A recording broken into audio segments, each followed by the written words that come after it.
This is such a game changer. It would be surprising if this was just a lab. I think at the very least, if this has a good reception, they will make this like an actual thing. I don't think this is just a labs. Runeterra is kind of, I think, perfectly designed for like a 2v2 mode actually making sense.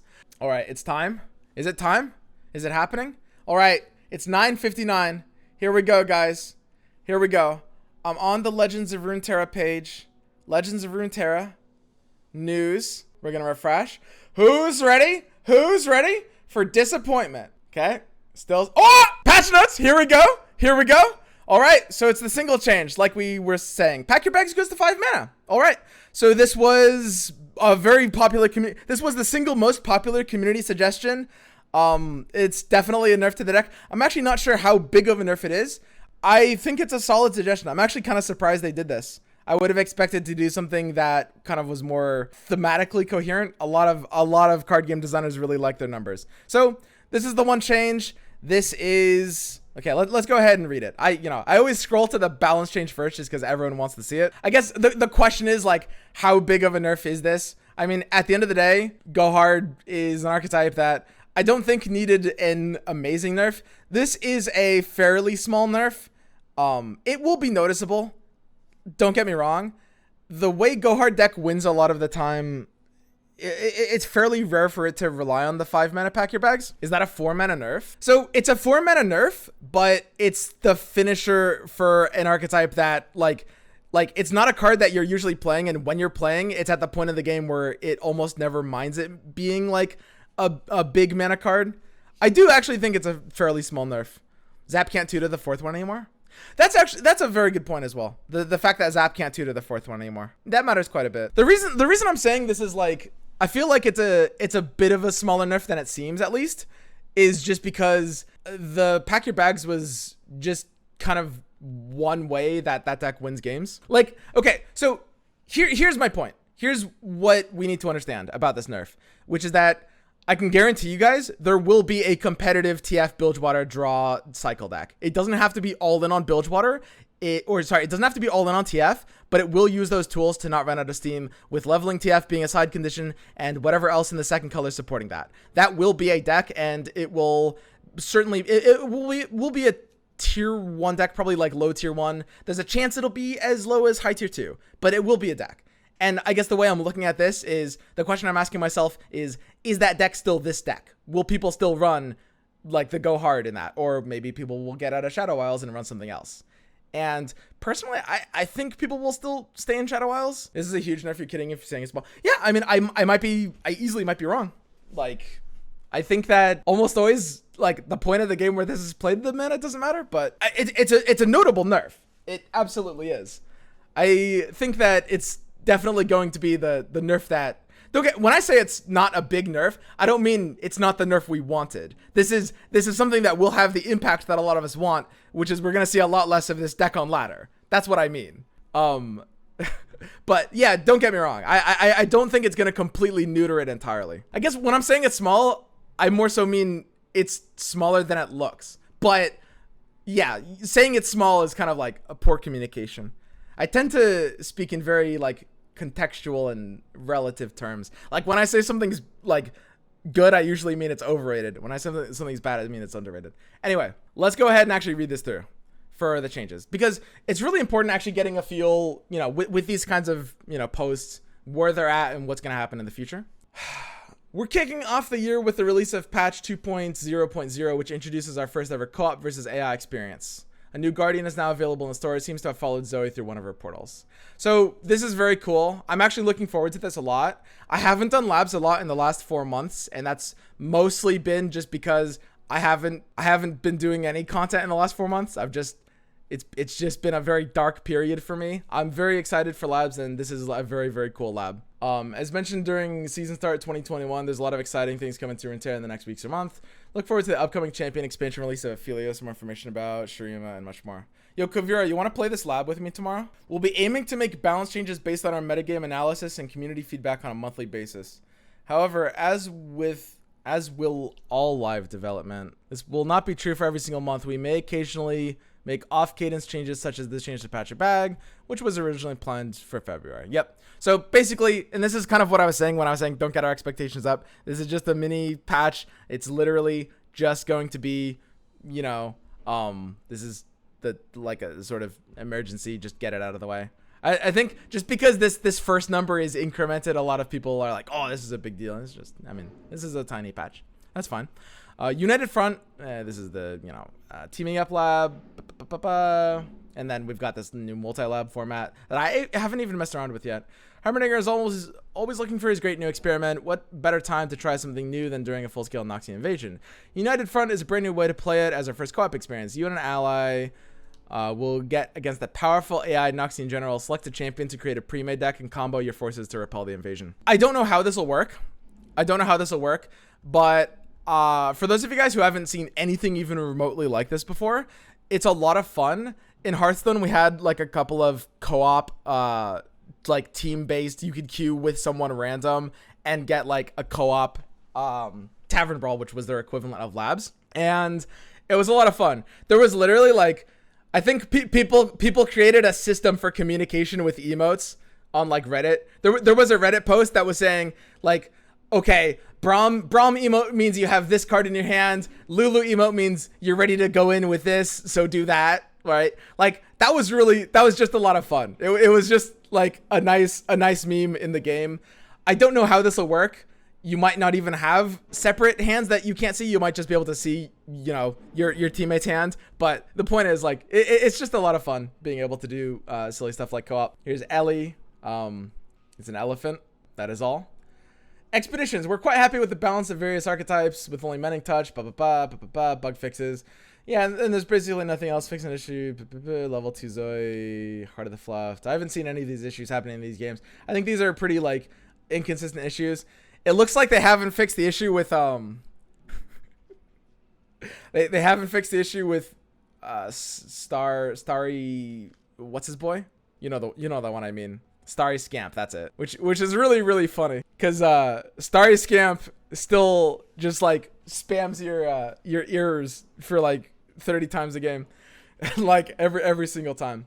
But I mean, I don't mind that because I don't play a lot of decks with that card. If you play a lot of decks with Starry Scamp, you might have like if you play Starry Scamp decks, you might have literally just scrolled down to the bottom right away. You might have just not even read this. You just scroll down to the bottom and just you just need this bug to get fixed because it's driving you crazy. That ain't me though. That ain't me. I don't play Starry Scamp decks, so I'm fine.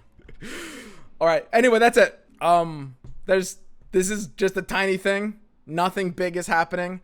I will say, you know, with the pack your bag things, yeah, I will have to evaluate whether that's like the best TF deck. Maybe it won't be.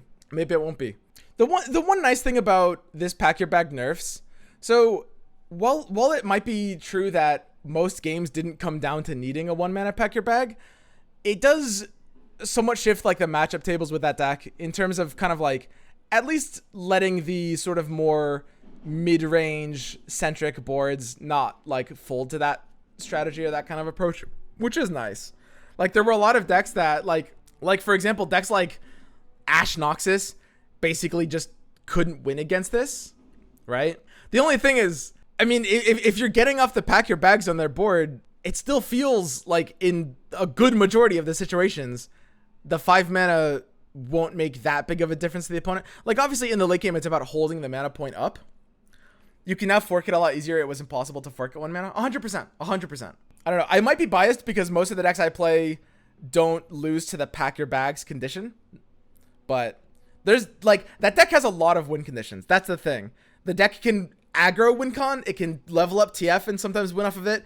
It can just like outgrind you on resources by just like doing efficient early tempo trades and like running you out of cards because it never runs itself out of cards. It can win off of Ledros. Sometimes you can win just off of controlling the opponent's aggro win condition with either blockers or whale. And there's some games where it can win off of ruination. It like, I think people did overstate how big pack your bags was that deck's win condition. It was one of that deck's win condition.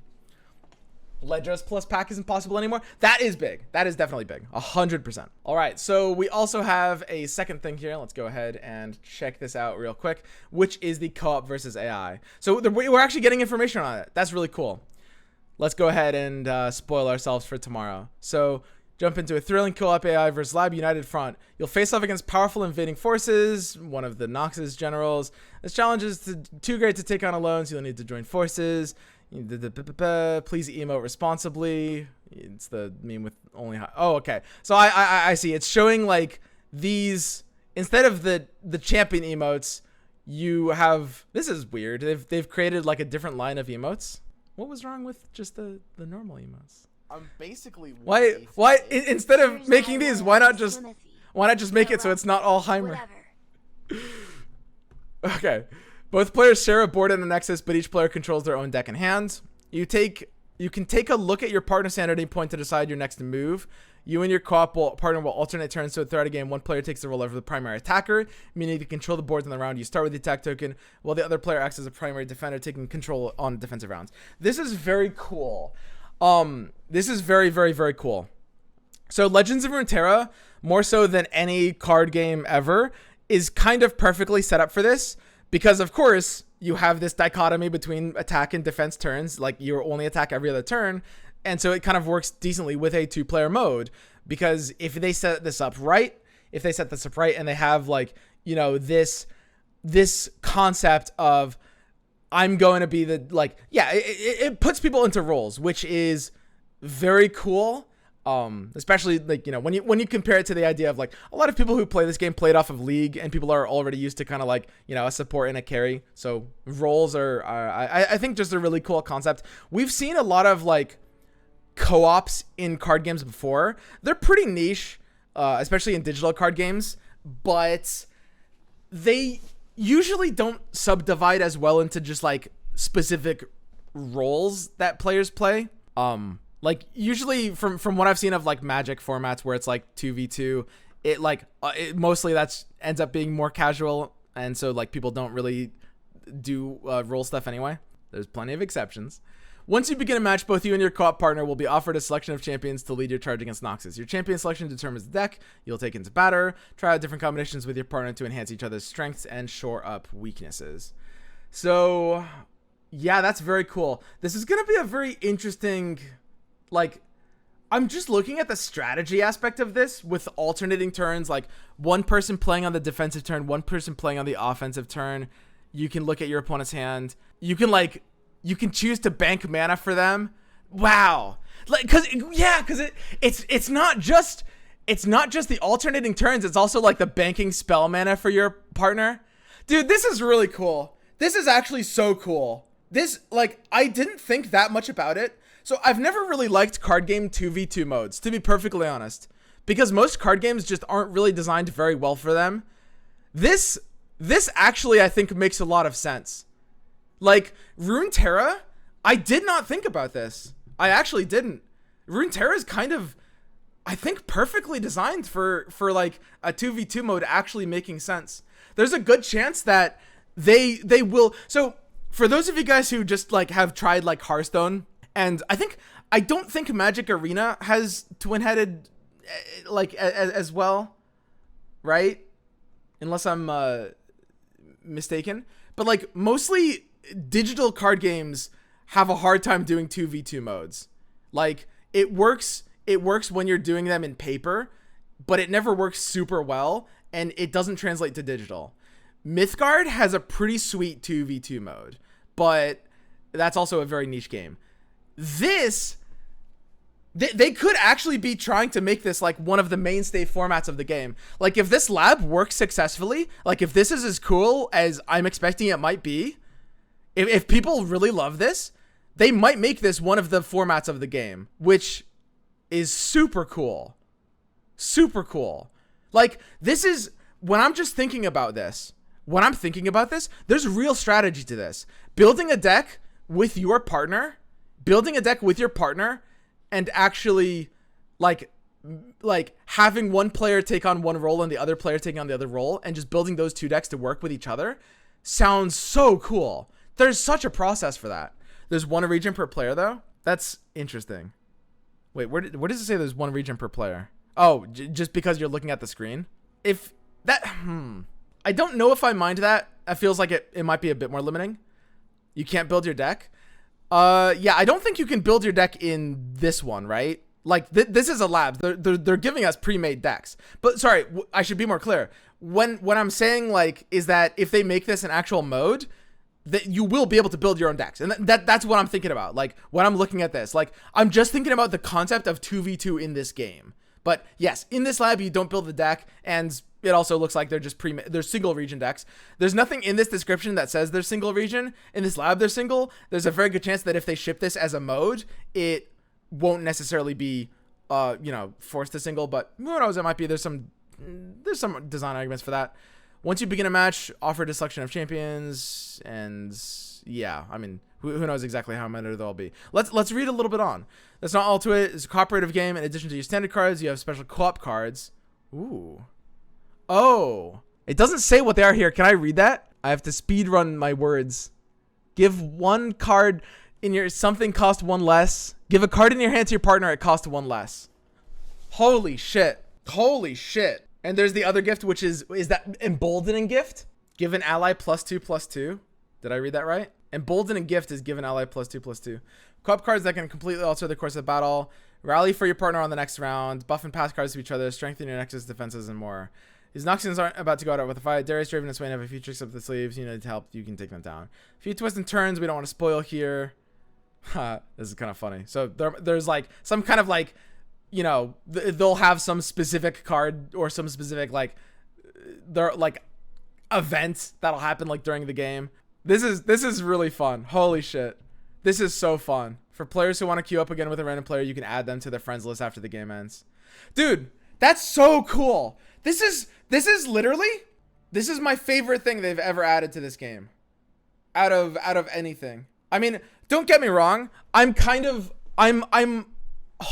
assuming or hoping at least a little bit. I'm hoping that this is like a thing that they maintain and it's not just a labs. I would be, to be honest, I'm making a little bit of a leap. I don't think this is just a labs. They like, so check this out. They put a ton of effort into this one. They released this as a launch. This is something that was kind of like timed with, one of the big things. It's patch 2.00. This is, they've put much more effort into this in terms of coding this, in terms of setting this all up design wise, in terms of balancing this. They've put like an order of magnitude more effort into this than any of the other labs.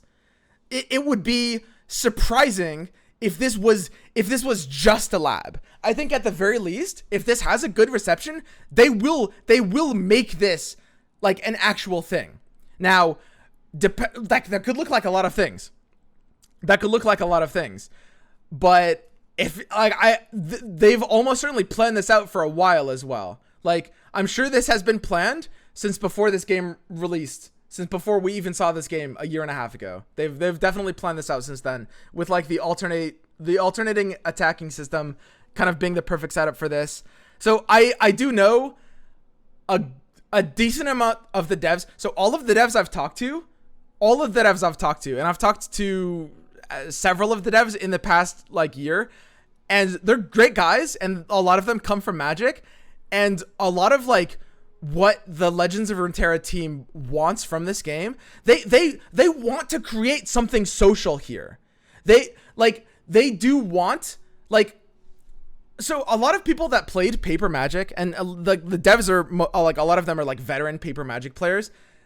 It's a very social thing, right? Like, you can mess around with different formats. There's like, like the Friday night Magic. You can invite people over. And for those of you guys who haven't played Paper Magic, you guys kind of just like might even not you might be missing out on like how social card games can be. And I would be so surprised if this wasn't their drive to try to make like a really social aspect to this game. That's what MTGA is missing. Yeah, I've heard that a lot as well. Like, there hasn't been a card game that has that has been able to pull this is new ground in digital card game. Digital card games have not been able to make a social thing work as a mainstay strategy. Again, this, maybe I'm wrong. Maybe this is just a one-off labs. Maybe they spent a shit ton of time on this and they just don't want it to go anywhere. I think they're building something here. It's a like, the game is perfectly designed for it with the alternating turn system. Like, they're making it so that you can add people after the game. Like, you can make friends in this game. Like, you have a good game with someone, and maybe, okay, let's assume that they take this beyond a lab. Let's assume they make this one of the queues on ladder, kind of like draft, right? Like, you'll queue up with a partner, and they'll have a really cool deck, right? They'll have a really cool deck or something, and you'll be like, man, I want to add this guy. You know, let's add him after the game. And you can literally make a friend in the game. Like, you can meet someone from a digital card game. Like, just from, like, not from a Discord, not from Reddit, just from queuing into them in a game. I don't think that's pretty much been the case in any game ever to this degree. Like, you can certainly, in some card games, you can, like, add your opponent, and, like, I mean, I'm sure it has happened, but it's like on a completely different level. It's on a completely different level. What if it's Alan and he flames you? So, I mean, obviously, every once in a while, there's one hilarious downside of this, which is you might get someone adding you to flame you. It happens a lot in League. Yeah, of course, exactly. But it's completely new ground in a card game. I don't think this is tinfoil hat. Everything is pointing to this. It's Riot, it's League developers. They make games that are more social. They have, like, all of the devs want a more social experience. They've put so much work into this particular labs. There's no way this is just going to be a labs. It's impossible. And, like, when they'll add this as a queue eventually. Maybe it'll be with some tweaks.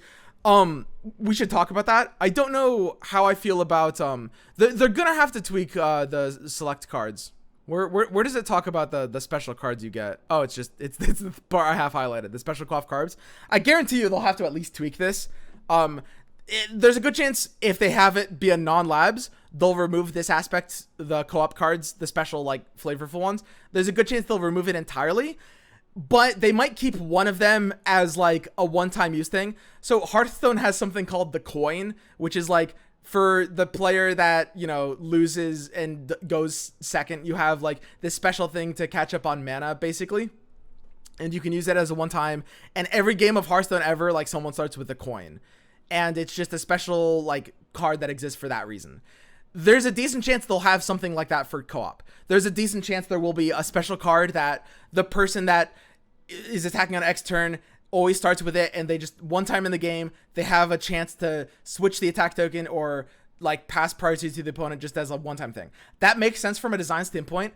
The way it's set up in this labs is almost certainly pretty, like, heavy RNG. It looks like there's a bunch of these cards that don't really, like, have a place outside of labs. Like, you can see this one on the right is just give +2/+2 to an ally, just kind of like random buff cards to spice up the gameplay on these otherwise kind of vanilla looking decks. This is like Demacia Freljord.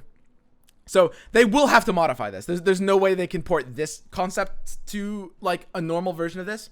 That is so cool. I'm reeling. I'm not hyping this up. Like, I don't say this lightly. This is literally, I think, the biggest drop.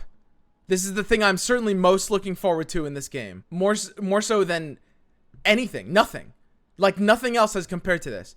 And, you know, I mean, don't get me wrong. There's a small chance that, you know, I'm getting overhyped and maybe it won't go anywhere. But, man, I really do think, and don't get me wrong, I'm not a crazy optimist. You guys know that I'm very realistic about most things. Like, there's plenty of cases where, you know, I don't just, like, play up optimism for the sake of it. But this is such a game changer.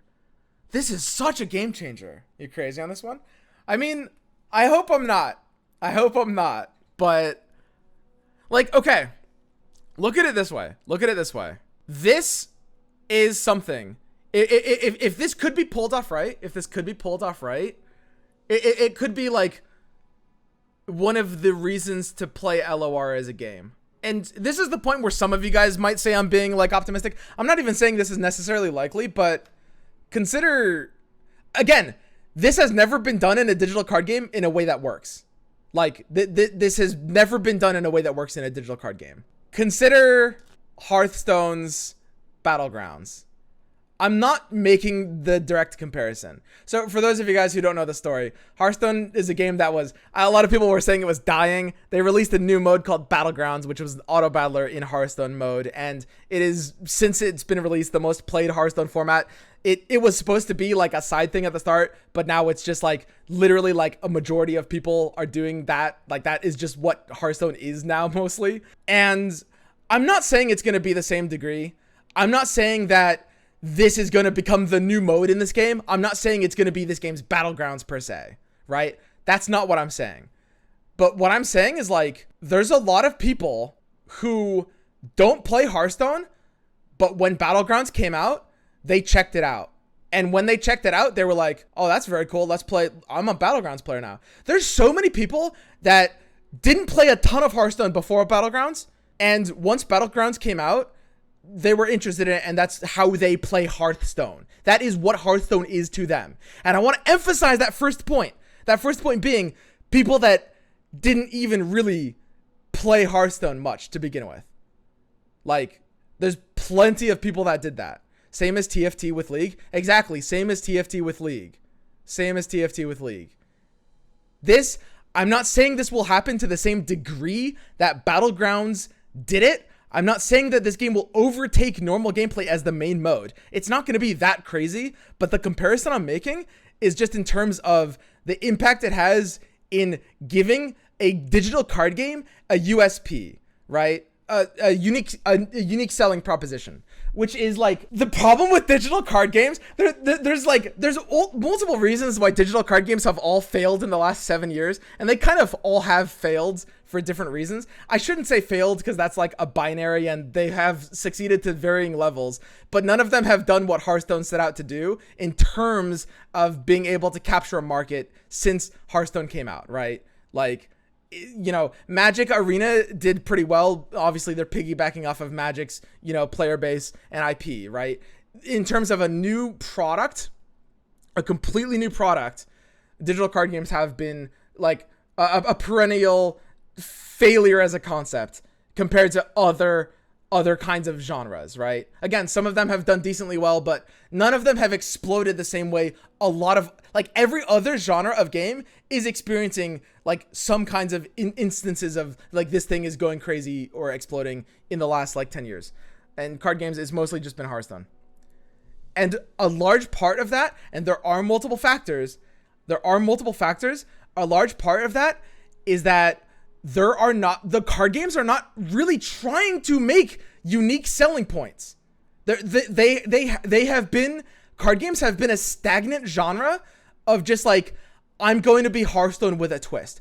I'm going to be Magic the Gathering with a twist. Hearthstone did it first. They're a market first in the space of a digital card game. And because they're a market first and because they did it reasonably well, and Hearthstone has a lot of flaws, and I agree with a lot of flaws that Hearthstone has, but they did a lot of things right, and they were first to the market, and they were successfully able to do a MTG with a twist, which is they copied a lot of the MTG formula, and they did it with a twist.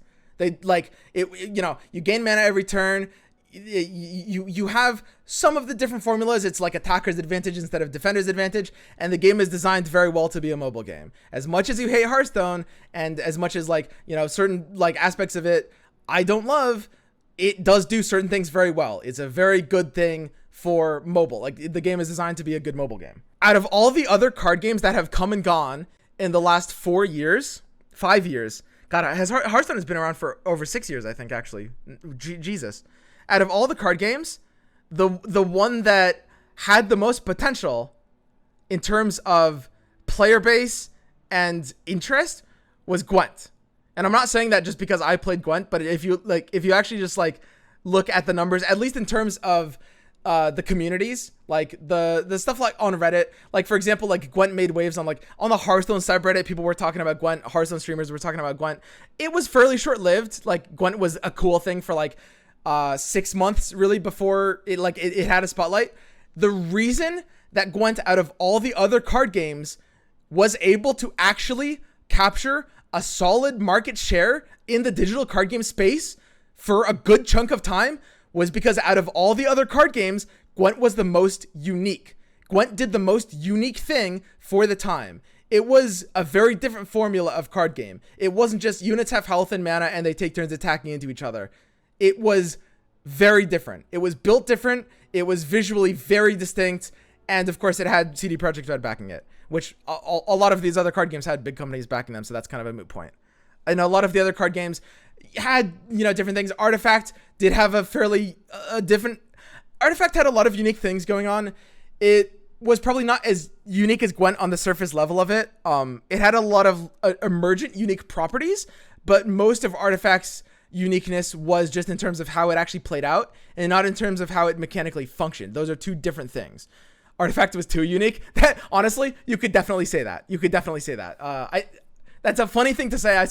That's not like something I would make in this point, but like you guys have to understand that's like as unique as Artifact was. When you look at Artifact, when you're a player that plays card games and you're looking at Artifact, it's not appealing because on a mechanical level, when you are not playing it out, when you're just checking it out, it is still kind of a similar formula of just like, so-and-so with a twist. Artifact failed for a lot of other reasons. Like it literally was $20. It had like, you had to have like microtransactions beyond that. And also mostly it was just like most players just did not want that level of like exhausting competitive game. It had a really bad base one set. Honestly, I could go on and on about like the problems that ended up with Artifact's launch. Like it was a cool concept. Like when I played the Artifacts in beta, it felt like it was a really cool concept that they just launched they launched it in the wrong way and like without balancing a lot of things. It was a really messy launch, but it had that like unique draw to it. And what I'm saying here is that in my opinion, and I'm not a business guru, like I don't know. I mean, I watch a bit of Devin Nash. I mean, so I've read a lot of books on business and I've watched some lectures, and that's mostly just because I like knowing a lot about a lot of things. I don't have a degree in these things, but I do understand a pretty good amount about markets and stuff. I'm not going to claim I'm an expert. But in my opinion, a lot of the fact that card games have failed, and again, there's multiple factors, but the one I'm going to identify here is that not enough of them are trying to do unique things. And that's what brings me back to this mode. Hearthstone did a unique thing. It did it first. It took Magic. It made, like, you guys have to understand what Hearthstone did when Hearthstone did it 6 or 7 years ago was an accomplishment. It took Magic. Magic, in card games in general, was a fringe concept that most people had no interest in because it was very inaccessible. The effects and complications of the card were like the way the mechanics of those games worked out was very unintuitive. You had to learn a lot to make them even make sense. It didn't, like, if you imagine Magic working for like a digital card game without it being cumbersome, trying to capture a new audience, trying to get new audience into the idea of card games is difficult, and it made a lot of important decisions that were necessary to make that work. What Hearthstone did at the time was an accomplishment, and it wasn't easy. It made all the right decisions to take the idea of a card game and ship it to a mobile market in a way that's accessible to people that have never played card games before. Most of the people that don't like Hearthstone don't like it because they come from other card games. It's not built for them. Hearthstone is a product that is trying to help people that have been turned off from card games or haven't don't want to have to sit down or maybe don't have real life friends and give them a taste of what card games are. And it did that incredibly well, okay? As much as some of us have problems with that, Hearthstone did that first, and that's why it was big. Hearthstone did Battlegrounds. Battlegrounds was an innovation. That was big. And what I'm saying, and again, I'm not saying this is going to happen. I'm not going to be disappointed if this doesn't happen. The reason I'm excited is because this could happen.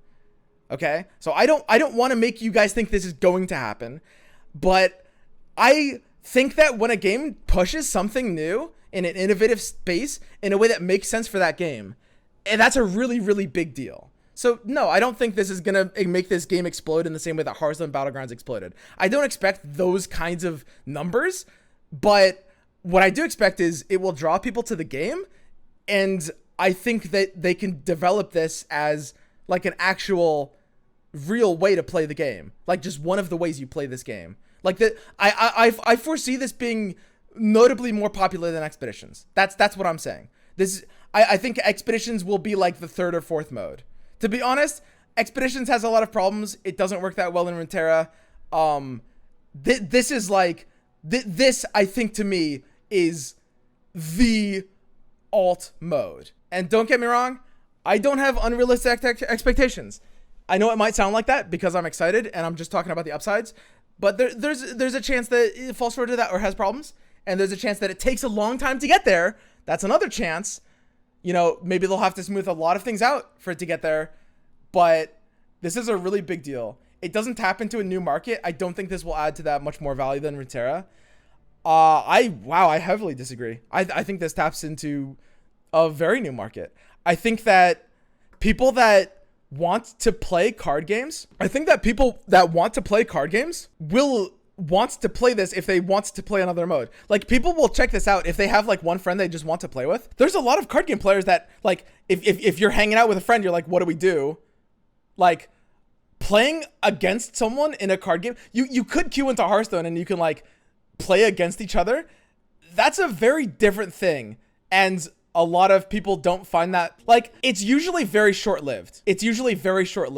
Like, you can queue into someone with Hearthstone if you're playing a new deck. You can play it a few times. You're like, oh, I haven't done that in a while. It's been like 6 months. Maybe I'll play with a new deck. Like, it does not really have a good longevity as like a fun thing to do, to like just be hanging out with someone and be like, hey, want to play like a 1v1 in Hearthstone or Magic Arena?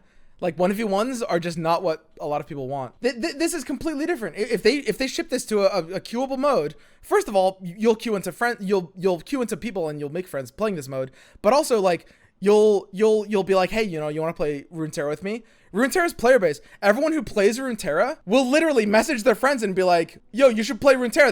They made a new mode. I know you checked it out a while ago, but you can play with me and I'll be in a call with you and we'll talk about the game and it'll be fun because it's like actually social. So many people that don't like card games don't like them because they're not social at all.